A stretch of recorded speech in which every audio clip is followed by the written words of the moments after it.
사람들은 노환이나 세균성 질병 때문에 죽어갔습니다. 그러나 산업화가 되고 밥 걱정 안 하게 된 80년대 이후부터는 스트레스가 사망 제1의 원인이 됐습니다. 요즘에는 유치원생 중에는 실어증에 걸려 멍하게 지낸 아이도 생겨나고 스트레스에 걸려서 대머리가 되는 초등학생들도 있고 스트레스 때문에 생명을 끊는 사람들까지 생겨났습니다. 스트레스는 젖먹이부터 죽기 직전의 노인까지 무차별 집요하게 공격하고 있습니다. 그러면 도대체 이토록 집요하게 사람에게 덤벼드는 스트레스란 무엇입니까?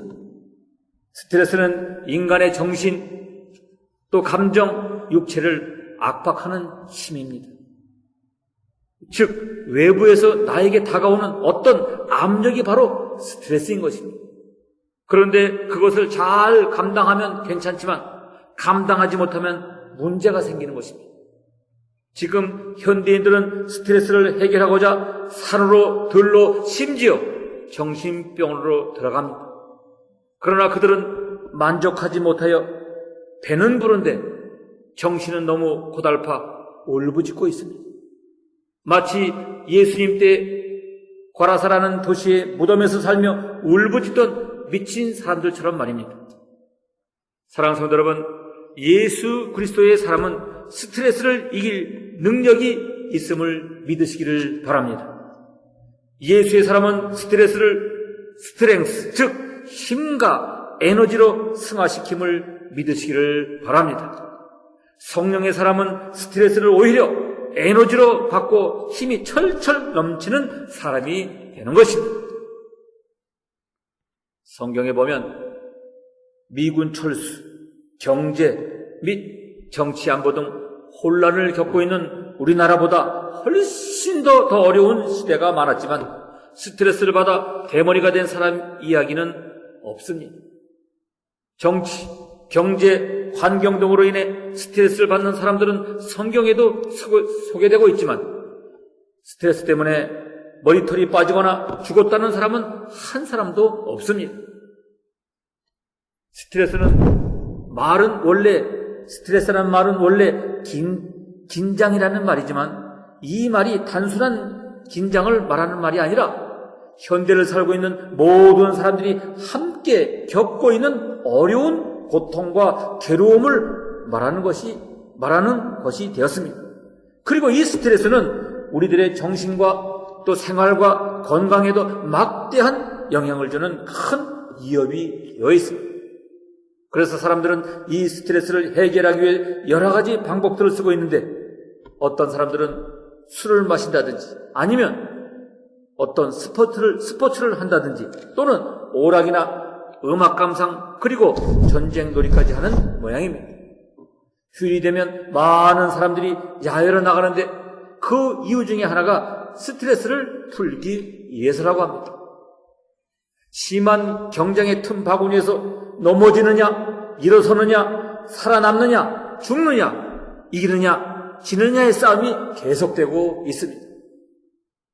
직장에서, 가정에서, 부부간에, 자식들의 문제로 우리는 많은 스트레스를 받고 있습니다. 어른뿐만 아니라 아이들도 심한 스트레스를 받고 각종 직업을 가진 모든 사람들이 이 스트레스를 받습니다. 물론 저도 스트레스를 받아요. 이 스트레스로 인한 충격은 우리들에게 많은 질병을 가져다 줍니다. 의학적인 통계에 의하면 60세 이전에 심장마비로 사망하는 사람이 90%는 이 스트레스의 영향을 받는다고 보고하고 있습니다. 고혈압, 당뇨, 불면증, 위장병, 암 같은 질병도 이 스트레스 때문에 생기는 것이라고 말합니다. 리차드 호프만은 현대인을 죽이는 병은 심장마비나 암이나 사고가 아니라 세 가지의 다른 요인이 있다. 즉 첫째는 카렌다, 둘째는 전화, 그리고 마지막으로는 시계 소리라고 합니다. 여기서 두 가지는 시간이라는 스트레스요, 한 가지는 인간관계에서 오는 스트레스라는 말입니다. 우리는 끊임없이 이 스트레스의 억압 속에 살아가고 있습니다. 본문 말씀 130편 1절에 보면 내가 깊은 곳에서 부르짖나이다. 내 간구하는 소리에 귀를 기울이소서라고 합니다. 이 말씀이 요새 말로 하면 다윗이 비정상적이고 감정적인 큰 스트레스, 즉 억압을 받고 있을 때 하나님을 찾아 기도하는 것임을 알 수가 있습니다. 여러분, 우리들이 하나님을 믿는다고 해서 이 스트레스를 안 받는 것이 아닙니다. 그러므로 우리는 우리가 당하는 이 스트레스를 경험하면서 어떻게 이것을 해결하여 스트레스가 있기 때문에 오히려 더 은혜를 받을 수 있는가를 배워야 하는 것입니다. 일시적인 스트레스를 영구적인 것으로 받아들이지 마십시오. 스트레스는 일시적인 것이지 영구적인 것이 아닙니다.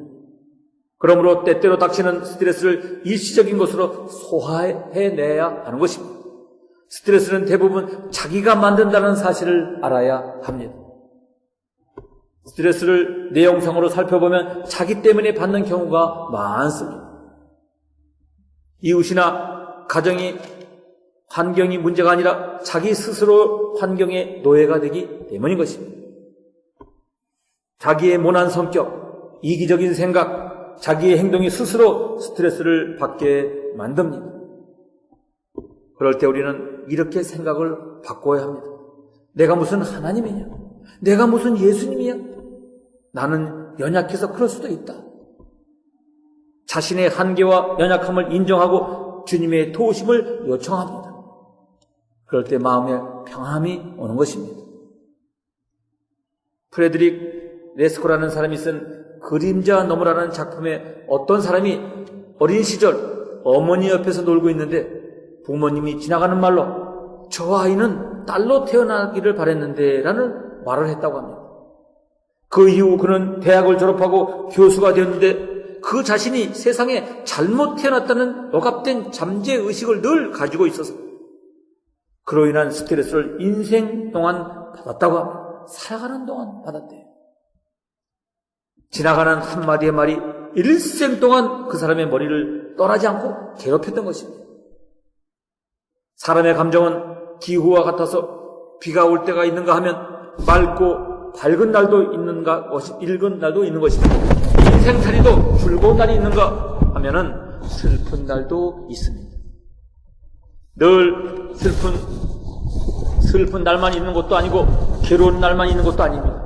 이렇듯 변화가 많은 우리들의 인생살이와 감정을 한 가지 나쁜 일만 생각하여서 그것에 몰두해 산다면 그것은 지혜롭지 못한 생활인 것입니다. 어떤 사람이 말하기를 인생은 계절과 같아서 신념이 탄생하는 봄도 있고 신념이 성숙하는 여름도 있고 추수하고 열매 맺는 가을도 있습니다. 아무것도 얻지 못하는 겨울도 있다고 했습니다. 우리 인생에는 사계절이 있습니다. 겨울에 잎이 다 떨어져 죽는 것 같은 나무지만은 그 나무를 죽었다고 찍어버리는 사람은 아무도 없는 것입니다. 그것은 새봄에 싹이 나고 잎이 무성해져 가을에는 열매를 맺는다는 것을 알기 때문인 것입니다. 영구한 스트레스는 없습니다. 슬럼프에 빠져 낙심된 자기를 포기하는 것은 겨울나무를 죽었다고 찍어버리는 어리석은 사람과 같은 것입니다. 더욱이 우리 성도들은 하나님의 말씀을 더 잘 믿고 살아가야 합니다. 더욱이 베드로전서 1장 24절에 보니까 모든 육체는 풀과 같고 그 모든 영광은 풀의 꽃과 같으니 풀은 마르고 꽃은 떨어지되 오직 주의 말씀은 세세토록 있더라 라고 말씀하고 있습니다. 스트레스를 받을 때 다른 사람들에게 문제를 다 털어놓는 것이 좋습니다. 스트레스를 받았을 때 그 문제를 차곡차곡 쌓아놓고 고민하는 사람이 있고 그 문제를 다른 사람에게 이야기해서 폭발시키는 사람들이 있습니다. 전자의 경우는 그것이 심하면 심령이 상해 병을 일으키는 경우가 있는가 하면 후자의 경우는 내적인 상처를 받지 않은 것입니다. 여러분도 이처럼 스트레스를 받을 때 다른 사람들에게 모든 일을 다 털어놓고 문제를 해결하시고 스트레스를 푸시기를 바랍니다. 제일 좋은 것은 부부간의 대화를 하는 것이 좋습니다. 남편이 스트레스에 쌓여 있으면 부인이 말을 걸어서 스트레스를 풀도록 도와줘야 합니다. 그리고 진지한 자세로 말을 들어주어야 합니다. 아내의 경우도 마찬가지입니다. 다른 방법은 정서적으로 성숙한 사람, 존경받을 만한 상담자를 찾아서 자기의 속사정을 다 이야기하는 것입니다. 이야기하는 것으로만 스트레스가 어느 정도 해결될 것입니다. 이런 감정을 심리학적으로 카타르시스라고 합니다. 카타르시스. 서로 대화하는 산파를 통해서 마음속에 쌓여있는 것을 해소할 수가 있는 것입니다. 이와 같은 대화의 혈액순환으로 우리의 정신에 신성한 산소를 공급하여 건강을 유지하는 것이 꼭 필요한 것입니다. 그리고 가장 좋은 방법은 하나님과 대화하는 것입니다. 우리 하나님에게 우리들의 억울한 일들을 다 털어놓는 것입니다. 사람에게 이야기하는 것은 어느 경우에 또 다른 스트레스를 가져오는 경우도 있습니다. 그러나 하나님에게 기도하는 것은 전혀 부담이 없는 대화인 것입니다. 혼자서 고민하지 마십시오. 새벽제단에 나와 하나님 앞에 기도하십시오. 나와서 털어놓으세요. 또 틈틈이 기도원에 올라가 기도하는 것입니다. 너희가 내 안에 있고 내가 너희 안에 있으면 무엇이든지 원하는 대로 구하라. 그리하면 이루리라 말씀하고 있습니다. 오늘 우리가 하나님 앞에 모든 문제를 놓고 기도할 때 우리들이 받는 스트레스는 풀어질 것입니다. 스트레스를 줄이도록 또한 노력해야 합니다. 스트레스가 쌓인다고 해서 자기 학대를 한다든지 억압된 감정을 가지고 침통해 있으면 더 많은 스트레스가 쌓이는 것입니다. 하나님을 생각하시기 바랍니다. 이런 일 저런 일이 있어도 우리 하나님이 우리들에게 은혜를 주셔서 모든 일이 다 협력하여 선이 된다는 사실을 믿는 믿음을 가지시기를 바랍니다. 억지로라도 찬송을 부르십시오. 죽음이 앞에 있어도 용기를 얻을 것입니다. 바울과 실라는 감옥에 갇혀 있습니다. 그것도 낯설은 이국 땅 빌립보에 전도를 하다 감옥에 갇히게 된 것입니다. 그런 그들은 기도하며 찬송했습니다. 그랬더니 감옥문이 열리고 옥사장이 이 일로 회개하여 예수를 믿게 되고 하나님께 영광을 돌리는 놀라운 역사가 일어나지 않았습니까? 릴렉스라는 것이 있습니다. 이것은 우리들의 상상력을 동원하여 우리 마음에 들어온 스트레스를 밖으로 몰아내는 것을 말합니다. 명상을 통해 모든 것을 풀고 기분 전환을 하는 것입니다. 잠언에 말씀하시기를 자기의 마음을 다스리는 자는 성을 빼앗는 것보다 낫다고 말씀하고 있습니다. 이 말씀은 내 마음을 우리들의 생각 속에서 다스리고 지배하라는 말씀입니다. 적극적인 신앙으로 부정적인 감정을 극복해야 합니다. 하나님께서 우리들을 세상에 보내신 것은 스트레스나 받아 인생을 망치자고 하신 것이 아닙니다. 우리도 신앙과 의지를 가지고 이 감정을 억제할 수 있어야 합니다. 이것은 하나님의 말씀에 대한 확신이 있어야 가능합니다. 이럴 때 우리는 모든 억압된 감정에서 자유를 얻을 수 있을 것입니다. 진리를 알지니 진리가 너희를 자유케 하리라. 진리를 알고 하나님의 말씀을 알아야 우리가 참 자유를 얻을 수가 있는 것입니다. 심리학자 윌리엄 제임스는 젊었을 때 건강을 잃고 폐인이 되었던 사람이에요. 그는 28세 때 완전히 건강을 잃고 인생을 포기했습니다. 내 인생은 여기까지구나. 그러나 그는 하나님의 말씀을 적극적으로 믿고 다시 건강을 되찾아 나중에 다양한 종교 체험이라는 유명한 책을 내기도 했습니다. 할렐루야. 우리도 적극적인 신앙으로 감정을 극복하고 믿음으로 스트레스를 이기는 성도가 되어야 할 것입니다. 바람이 불어 싫은 사람이 있지만 여는 바람이 불어야만 더 높이 올라갈 수 있지 않습니까? 우리도 스트레스를 받을 때 서로 힘을 합하여 적극적인 말씀과 높은 신앙으로 저 높은 신앙의 길로 인도되시기를 주님의 이름으로 축원합니다. 합리적이고 창조적인 일을 계획하십시오. 대개 스트레스가 찾아올 때는 소극적이고 부정적인 생각들을 많이 하게 됩니다. 하나님의 능력을 의심할 때도 있어요. 이런 부정적인 생각이 나의 좋은 믿음과 사랑을 억누를 수가 있을 때 스트레스의 제물이 되고 마는 것입니다. 이 부정적인 생각의 질을 과감히 깨트려 버리시기를 바랍니다. 뉴포트 비치 앞바다에 멕시코로 가는 한때의 거대한 고래떼가 있었어요. 그런데 이 고래들은 큰 바위에 스스로 부딪혀 몸에 상처가 나고 피를 흘리고 있었어요. 마침 그 근처를 지나던 어느 목사님이 그 광경을 보고 이상해 여겨 자세히 살펴보니 그 고래들은 자기 몸에 붙어있는 소라 껍질 같은 조갑지 껍질이 잔뜩 붙어 있어서 이것을 떼어내기 위해서 자신의 몸을 바위에 부딪히고 있는 것입니다. 우리가 스트레스를 풀기 위해 자기를 극복하는 자기 노력과 희생이 있어야 한다 이 말씀입니다. 우리를 억압하는 부정적인 것들을 버릴 때 우리들에게 있는 무한한 잠재력이 힘있게 폭발할 수가 있는 것입니다. 사랑으로 다른 사람을 도와주십시오. 사람의 상처 입은 마음을 치료하는 가장 위대한 것은 사랑인 것입니다. 사랑을 자기가 받을 만큼 받지 못할 때 사람은 외롭고 고독하고 불행하다고 느껴집니다. 그래서 요한일서 1장 4절에 온전한 사랑은 두려움을 몰아낸다고 말씀하고 있습니다. 온전한 사랑은 두려움까지도 몰아낸다는 것입니다. 현대의학에서도 모든 병을 의학적으로만 고친다는 말을 하지 않습니다. 우리들의 질병이 스트레스라든지 디프레스 때문에 온다 할 때 그 병을 의학적인 것으로만 고친다고 말하기는 어렵습니다. 유명한 내과 의사인 폴 토니오는 한 가지 예를 들었습니다. 남편의 방탕과 무질서한 생활로 위장병, 위궤양 걸린 부인이 아무리 좋은 약을 써도 병이 낫지 않았어요. 언제나 남편에게서 오는 강한 스트레스 때문에 병이 낫지 않는 것입니다.